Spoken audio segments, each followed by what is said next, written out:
Woman refuses to tip waiter, but didn't realize what she left at the table. A waiter was taught a life lesson when he served a woman at a local pizzeria. While he was attending to another table, the woman rushed out of the restaurant, which left him assuming she'd pulled a dine and dash on him. He breathed a sigh of relief after opening the little black folder and noticing she had paid the full amount. However, he found that the elderly woman left him with no tip and a stinging note. Disappointed, he began clearing the plates away when he noticed an envelope. Well, what's this? He thought to himself as he opened it. As he caught a glimpse of the contents, he pondered if this was a dose of instant karma. Armando Marcage worked as a waiter at the busy Patsy's Pizzeria in Harlem, New York City. Since he needed the money to finance medical school, he'd put in long hours and consistently provided great service with a smile on his face.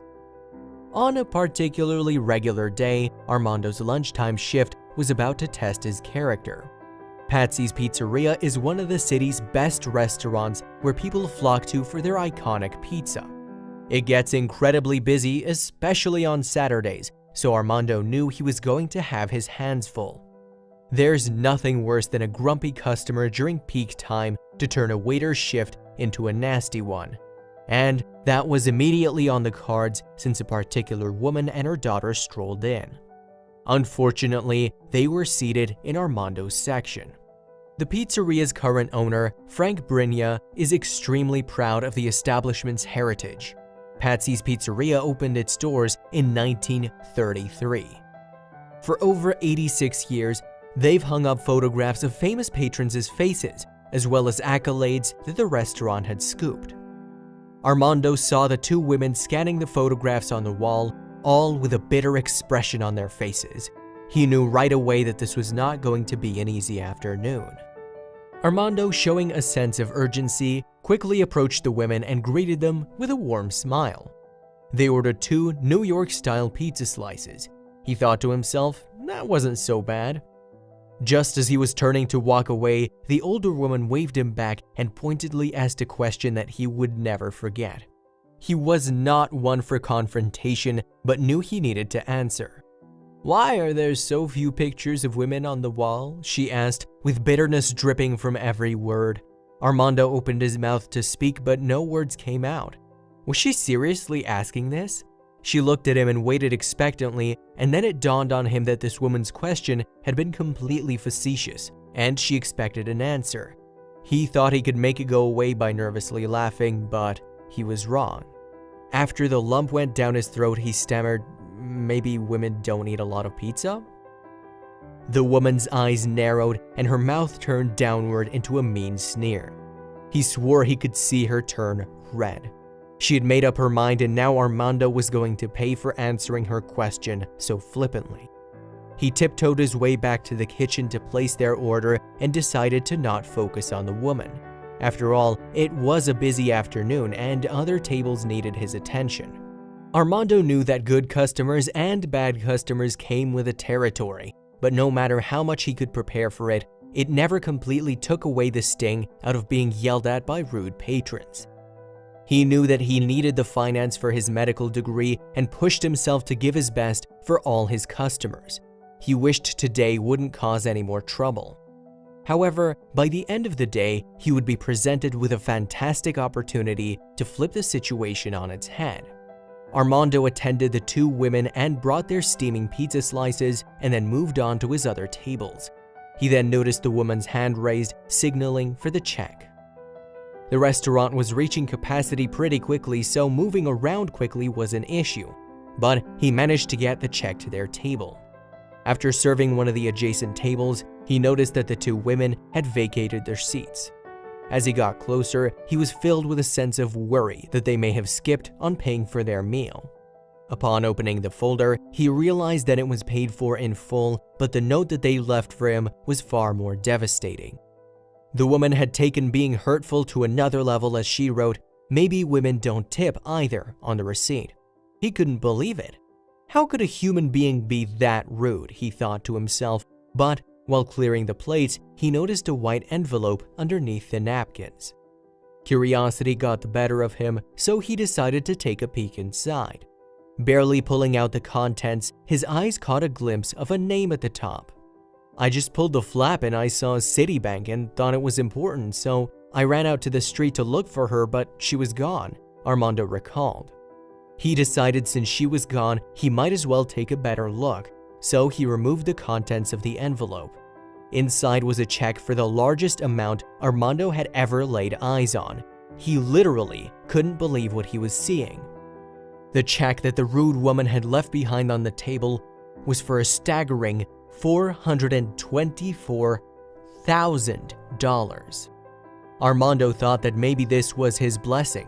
He had a few options. If he wanted to, he could teach her a powerful lesson.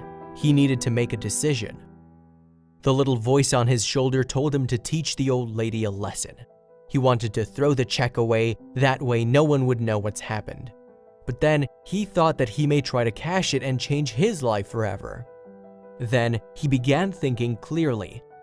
Both of those decisions would make him just as nasty as the woman was. What would you decide? After thinking carefully about his moral dilemma, Armando did what most of us would have done. He called the owner of Patsy's, Frank Brigna, and put the check's fate in his hands. He called me immediately and hands me this check, and I was like, "Oh my. I didn't want to put it in my pocket, it was so much money," Frank explains. They were surprised that an elderly woman was walking around with a check for that amount. "Normally we just put things left behind in the lost and found box in the bag, but I wasn't gonna do that with almost $500,000, Armando explained. The name on the check was Karen Vincor, so Frank tried to track down the woman but didn't have any luck. He then decided to wait to see if she could retrace her steps and come back. "We decided we would hold on to the check for a couple of days to see if she would drop by or if we could find her ourselves," he said. Karen, as you can imagine, was in a complete frenzy. She had realized what had happened and immediately called her daughter, who then decided to search the household trash. Finally, the woman began to retrace her steps. First, she called the cafe across the street from Patsy's where she had stopped for a coffee earlier that morning. Then she decided to call the pizzeria, but was met with confusion. Her real estate agent said she had contacted Patsy's, but nobody knew what she was talking about. He later figured they called a different branch of Patsy's and not the same one she'd recently been to. It turned out that Karen had just sold her apartment and the check for $424,000 was to use as a down payment on a new home. She felt like her world was crashing down in front of her. To make matters worse, she called the bank to ask for help and they gave her devastating news. They said they couldn't immediately cancel it because it was a cashier's check. I would have to wait at least 3 months before they could even start the process, and only if someone didn't cash it in the meantime, Karen explained. She'd already been staying with friends and sleeping on a different couch each night and knew that without that check, she was never going to buy her own home.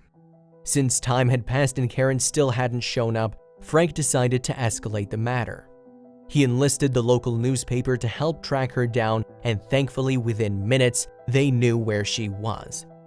It didn't take too long for her to arrive at the restaurant where Armando waited at the door to greet and welcome her.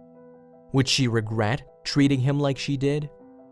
She was so happy and she was in tears, says Frank, but the second she saw Armando, you could see she got a little shy. She must have felt like a fool.